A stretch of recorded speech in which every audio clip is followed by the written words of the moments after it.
अस्सलाम listeners and readers, my YouTube channel bold romantic novel में आपके लिए लेकर आई हूँ नावल अब आदत सी हो गई है।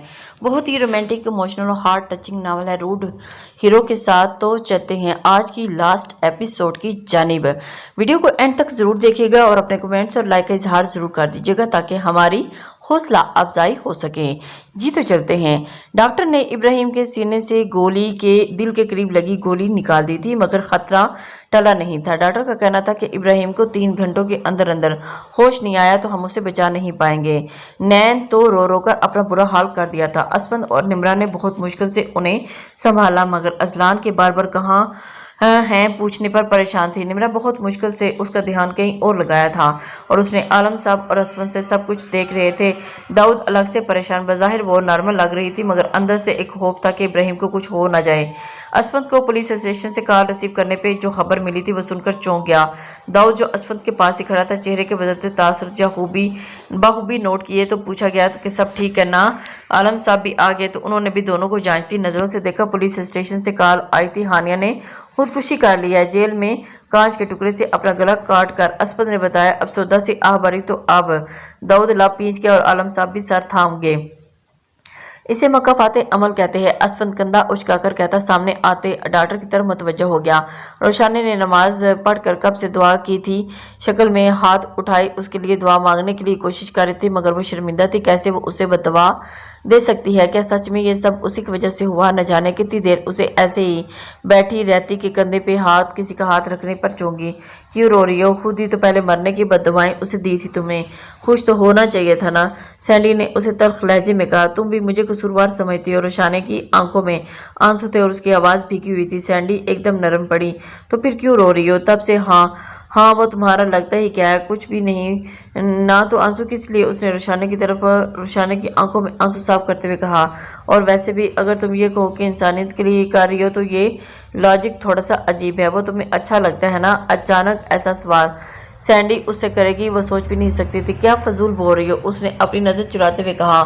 किसे बेवकूफ बना रही हो? रोशाने ने मुझे यहूद को इतनी लगन से रोकर दुआ मांगते हुए मैंने तुम्हें अंकल और आंटी की डेथ के बाद आज देखा है, और ये सब किसी हास के लिए ही किया जाता है। परेशान मत हो, सब ठीक हो जाएगा।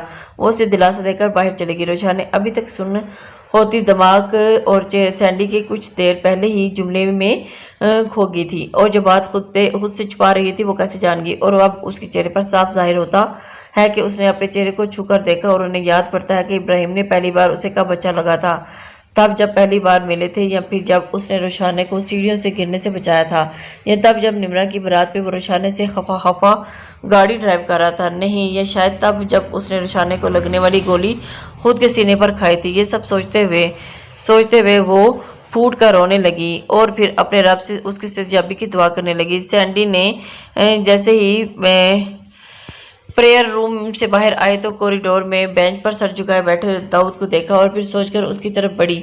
दाऊद ने अपने कुछ फासले पर किसी को बैठे महसूस किया, मगर सर नहीं उठाया। शायद जानता था कौन है। तुम जानते हो हमें हर परेशानी का मुकाबला करना चाहिए। अगर कोई बड़ी आजमाइश भी आ जाए तो ये सोचकर पुरसुकून हो जाओ कि हमारा रब्बुल इज़्ज़त आजमाता है और उसे ही जैसे सब पसंद करते हैं। तो इतना पाक है कि सबके दिलों के हाल वाकिफ है और तुम पर इतना ही बोझ डालेगा कि जितना तुम बर्दाश्त कर सको, क्योंकि वो रहीम है, हमसे बेपनाह मोहब्बत करने वाला। और वैसे भी इब्राहिम भाई बहुत अच्छे हैं, सबकी दुआएं उनके साथ हैं। देखना तुम वो ठीक हो जाएंगे।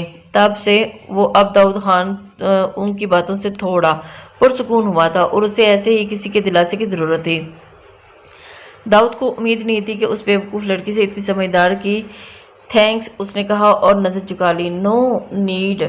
सैंडी ने जाने के लिए कदम उठाई थे कि उसकी आवाज़ पर मुड़कर कंधे उचकाए थे और कहा था हमेशा की तरह सर झुकाए खड़ा था। सैंडी ने सर झटक कर आगे बढ़ गई, मगर दाऊद ने उसके कदमों का तब तक पीछा किया जब तक कि वो नज़रों से ओझल नहीं होगी। रोशाने ने जब इब्राहिम के होश में आने का सुना था तो वो एक बार भी हॉस्पिटल से ملنے نہیں گئی تھی۔ آج اس بات کو 3 دن گزر چکے تھے اور وہ شام کی فلائٹ سے ہمیشہ ہمیشہ کے لیے لندن واپس جا رہی تھی۔ ساری پیکنگ کر چکی تھی۔ سینڈی کی کئی بار اس سے اس بار جلدی جانے کی وجہ پوچھ چکی تھی مگر کوئی جواب نہ دیتی، اس لیے وہ بھی اب خاموش تھی۔ عالم انکل اس سے معافی مانگ تو لی تھی اور انہوں نے اسے معاف بھی کر دیا تھا، دعا دی تھی کہ ہمیشہ خوش رہے، لیکن یہاں سے جانے سے پہلے ابراہیم سے مل کر جانے کی محبت سے تلقین کی۔ وہ چاہتے تھے کہ وہ دونوں ایک دوسرے سے دل صاف ہو جائے اور چاہتے بھی تھے کہ مجبوراً اسے ہسپتال جانا پڑا۔ اب جب سے داؤد کو پتہ چلا کہ سینڈی یہاں سے جا رہی ہے، اس کی کیفیت عجیب سی اور خود پہ رہ کر غصہ آ رہا تھا کہ وہ ایک لڑکی کے پیچھے کیوں اتنا بے چین تھا۔ پھر سر جھٹک کر گاڑی کا رخ ہسپتال کی طرف کیا، کیونکہ رات کو ہی اسپند نے اسے، روشانے اور سینڈی کو ایئرپورٹ چھوڑنے کی ذمہ داری دی تھی، جبکہ ان دونوں کو پک ہاسپٹل سے کرنا تھا۔ ابراہیم حیات سندھو سے جب ملا تو مل کر کتنی دیر گلے لگا روتا رہا۔ اب تو 3 دن سے دیکھ رہا تھا کہ اس سے روز اسے ملنے آتے تھے۔ نین کے ساتھ ابھی بھی مل کر ہی رہ گئے تھے کیونکہ ڈاکٹر نے انہیں ابھی بھی آرام کرنے کا کہا تھا۔ وہ بیزار سے موڈ میں تھا اور یہاں کے بذائقہ کھانے سے وہ تنگ آ گیا تھا۔ رویش اور سینڈی جب کمرے میں داخل ہوئی تو وہ ہسپتال کے بستر پر نیم دراز تھا اور اس دونوں کو آتے دیکھ کر ٹیک لگا کر بیٹھ گیا۔ کیسے ہیں آپ سینڈی؟ میں ٹھیک ہوں۔ وہ سینڈی کی بات پر مسکرایا تھا۔ اس کی گال کا ڈمپل اس نے آج دیکھا اور یہ منظر وہ اپنی آنکھوں میں قید کر گئی۔ ہمیشہ کے لیے ماتھے پر بکھرے بال جنہیں بار بار ہاتھ سے پیچھے کرتا عام سے حلیے میں بھی ابھی بے حد ہینڈسم لگ رہا تھا۔ روشانے نے اسے ایک نظر دیکھا اور اس کے سینے پر بینڈیج کی ہوئی تھی۔ وہ ایک بار بھی روشانے کی طرف متوجہ نہیں ہوا۔ اسے تکلیف ہوئی کہ اس کی اتنی بے رخی پر وہ تو ایک ٹکٹکی باندھے دیکھتی ہی رہ گئی۔ سینڈی تو باہر آ گئی تھی ابراہیم سے مل کر، مگر اسے معلوم نہیں ہوا وہ کب باہر گئی۔ وہ تو ابراہیم سے گلاس صاف کر کے خود کی طرف متوجہ کروایا۔ وہ اپنی طرف اپنی بے اختیاری پہ شرمندہ ہو کر سرت سے سر جھکا گئی اور اپنی انگلیاں مروڑنے لگی۔ وہ کب سے اس مغرور لڑکی کا نہ چاہتے ہوئے بھی انتظار کر رہا تھا۔ آج وہ سادہ سیاہ پیروں تک آتے فراق و زیب تک کیے ہوا تھا اور چہرے کی رونق تو جیسے غائب تھی۔ نیلی آنکھیں بے خوابی کا ظاہر کر رہی تھی اور آدھے بالوں کو کھلے کیچر لگا کر مگر کچھ آوارہ لٹیں چہرے کے دائیں بائیں بکھری تھی بغیر کسی میک اپ کے۔ وہ بہت خوبصورت اور اداس موسم کی طرح معلوم ہو رہی تھی۔ کیوں غرور کرتے ہو اپنی بیش قیمتی پوشاکوں پہ؟ ہم تو سادہ سیاہ لباس میں بھی خاص لگتے ہیں۔ کیسے ہیں آپ؟ اس نے جھجکتے ہوئے آخر پوچھ ہی لیا۔ کیسا ہو سکتا ہوں؟ سوال کے بدلے سوال کیا گیا۔ وہ کنفیوز ہوگی۔ آپ نے تو کوئی کسر نہیں چھوڑی تھی مجھے بددعا دے کر مارنے کی، مگر افسوس میں بچ گیا، ابراہیم نے سرسی آہ بھرتے ہوئے کہا۔ لیکن اگلی بار کوشش کرنا کہ دوبارہ کہ میں بچ نہ پاؤں، اس نے عام سے لہجے میں کہا۔ ایسا مت کہیں، روشانے نے تڑپ ہی اٹھی تھی۔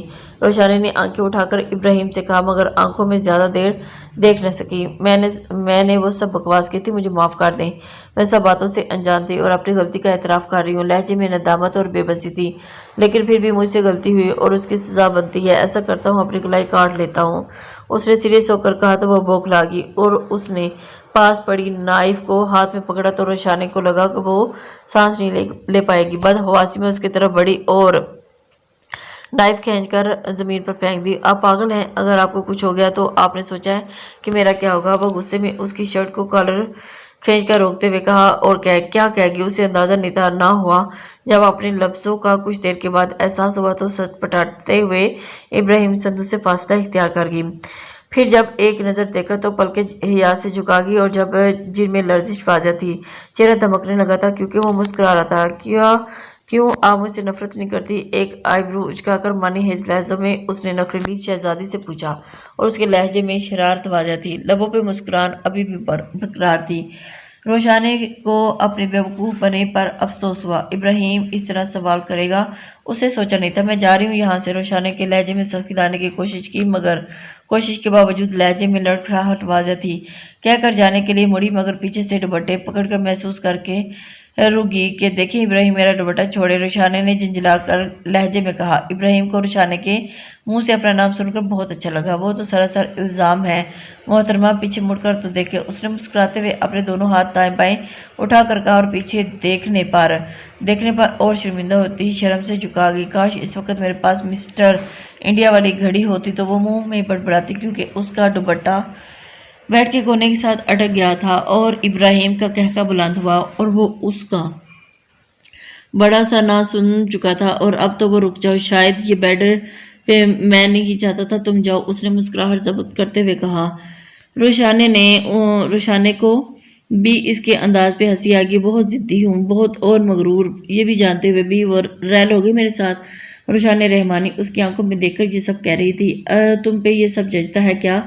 क्या मान था, और वैसे भी अब तो आदत सी है। इब्राहिम ने उसकी आंखों वाली साहिरा की आंखों में बेसख्त देखकर कहा, और उसकी आंखों की चमक की ताब न लाते हुए वो नजर से हिया से झुकाकर मुस्कुरा दी, क्योंकि वो जानती थी कि रब्बुल इज्जत ने जो उसके लिए प्यार लिए हुए थे उसके मुतबादिल आपकी गुनाह ज्यादा खुशियां और बेहतरीन शख्स से नवाजा भी था। वो जानती थी कि ये सब उसके सब्र की रियाजत है। वो तो अच्छा हुआ सैंडी का जिसने इब्राहिम को यहाँ आने से पहले मैसेज करके रोशाना की फीलिंग्स के मुतालिक आगाह कर दिया था कि वो पागल लड़की आपको बहुत चाहती है, मगर कभी बताएगी नहीं। आज शाम वापस लंदन जा रही है। रोक ले उसे किसी तरह, वरना वो हमेशा के लिए इस बेवकूफ़ लड़की को खो देता। ये सुनकर खुश था कि वो रो कर उसके लिए दुआ कर रही थी। इब्राहिम ने सुकून से आंखें मूंद ली, क्योंकि जानता था कि अब दुखों के बादल हट गए हैं और खुशियां दरवाजे पर दस्तक दे रही हैं। सुनिए, आप जा रही हैं? दाऊद ने उसे कॉरिडोर से देखकर झिझकते हुए पूछा। सैंडी चौंकी। ऐसे सवाल पर आज भी हमेशा की तरह नजरें झुकाकर खड़ा था। ब्लैक पैंट और वाइट शर्ट पहने हैंडसम पठान लग रहा था। हाँ, क्यों? कोई काम था क्या? सैंडी ने एक आबरू उचकाई सरसरी से लहजे में पूछा। हमेशा की तरह फटी जीन्स पे ब्लू कलर का टॉप पहने, खुले बाल हमेशा की तरह बिखरे ही रहते थे। वो क्यूट लग रही थी। बबल चिपाते हुए बालों को एक लटको अंगुली से घुमाते हुए वो कोई छोटी सी बच्ची लग रही थी। आपका शादी के बारे में क्या इरादा है? वो बराह रास्त ही कह ही गया, लेकिन सैंडी उसके सवाल पर चौंकी और जांचती नजरों से उसे देखकर कम घूरा और ज्यादा देख रही थी। और दाऊद तो गड़बड़ा गया। फिर कुछ तवक्कुफ के बाद गोया हुआ। अगर मैं कहूँ कि मैं आपसे शादी करना चाहता हूँ तो? घबराते हुए दाऊद ने एक नज़र देखकर कहा और सर झुकाकर चंद कदम दूर हो गया। बादा कहीं एक थप्पड़ी न रसीद कर दे। सैंडी तो तब ही एक तरफ तो उसे पूछ रहा था, दूसरी जानिब एक ही नज़र देखना भी पसंद नहीं करता था। जनाब का एटीट्यूड ही खत्म नहीं होता। एक मिनट, तुम मुझसे शादी का पूछ रहे हो? सैंडी ने खुद की तरफ उंगली पॉइंट करते हुए मगर पूछा। ऐसे लड़के से क्यों शादी करूं जो मुझे एक बार देखना भी पसंद नहीं करता? क्या इतनी होपनाक हूं मैं? खूबसूरत नहीं, उसने एक एक लफ्ज दांत पीसते हुए आईब्रू उचकाकर पूछा। वो उससे इतनी बाज़न थी तो वो हैरान रह गया। मेरी बात सुने प्लीज़, एक बार बस। वो रास्ते में आकर सामने खड़ा हो गया। दाऊद ने उसे जाने से रोका और सर झुकाकर उसके लहजे में इल्तिजा की थी। न चाहते हुए भी वो रुक गई और बोलो जल्दी से। हाथ बांधकर दाऊद ने उसे मुहातिब किया और चेहरा बिल्कुल स्पष्ट था। मेरा आपको ना देखना बुरा लगता है, ना मेरी वजह से एक वजह है। और वो एक पल ठहरा, जब बोला तो सैंडी सुन हो रह गई। आप मेरे लिए एक गैर महरम है, और खुदा की कसम जब आप मेरी महरम बन जाएंगी तो आपके अलावा किसी और को देखूंगा भी नहीं। ये दाऊद खान का आपसे वादा है, उसने एक जज्बे से कहा। और आपको मशरकी लिबास में देखना चाहता हूँ। आप पहनेंगी, मेरी खातिर ख्वाहिश जाहिर की गई। वो उसे एहतराम से सर झुकाए पूछ रहा था। सॉरी, मेरे ख्याल में से मुझे आपसे ये नहीं कहना चाहिए था। मुकाबिल के जवाब में कोई ना देने पे वो अफसोदा से लहजे में सैंडी को कहता रुका नहीं था। आगे कमरे की तरफ इब्राहिम को देखने चल दिया, जहाँ से रोशाने और इब्राहिम के कैकू की आवाज़ें सुनाई दे रही थी। सैंडी एकदम मुस्कुराई, गाल दहक उठे और फिर सर झटक दाऊद को आवाज़ देती उसके पीछे चली गई। रुको, मैं भी आ रही हूँ, उसकी तरफ भागी। और फिर सुनो मिस्टर साइलेंट कॉकरोच, शॉपिंग तुम करवाओगे मुझे, और वो भी अपने पैसों से? Okay miss noodle. पीछे आती हुई सैंडी की आवाज़ सुनकर दाऊद ने सर झुकाकर कहा तो